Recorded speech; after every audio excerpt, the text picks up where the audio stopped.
Good afternoon. We are today with Mr. Farid Ahmad, Secretary External Affairs, Ahmadiyya Muslims Community, UK. Good morning. Good morning. Well, sir, being an Ahmadiyya Muslim, what problem did you face? The Ahmadiyya Muslim community is a global community, so we're spread across the world in 200 countries.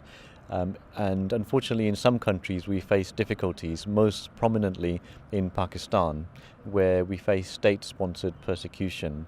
And that means that the laws of the country actively discriminate against us and persecute us, which means that Ahmadi Muslims in Pakistan cannot practice their faith, their Islamic faith in Pakistan.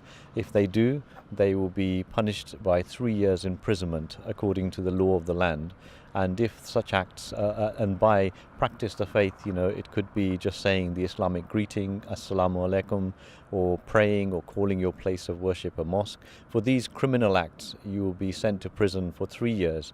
And if these are deemed to be blasphemous, then under the blasphemy laws, you could be sentenced to death. Other countries such as Indonesia and others have different levels of difficulties, but Pakistan sadly is the most difficult place for Ahmadis in the world today. Mm-hmm. And how are you able to cope and overcome with such issues? Well, Ahmadi Muslims in Pakistan live in a constant state of fear. So by law, if you're prevented from practicing and identifying as Muslims, you're always worried that action will be taken against you.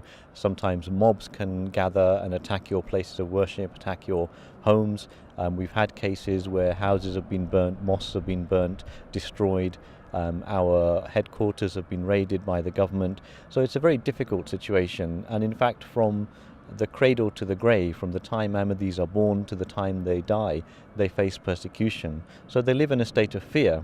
But our hope is that through prayer, and this is the guidance that we get from our worldwide leader, His Holiness Hazrat Mirza Masroor Ahmad, the Khalifa of our community, that you must be steadfast, because these are trials and tribulations, and ultimately, goodness will win the day. But it's a very difficult time, and we live and protect ourselves as best as we can.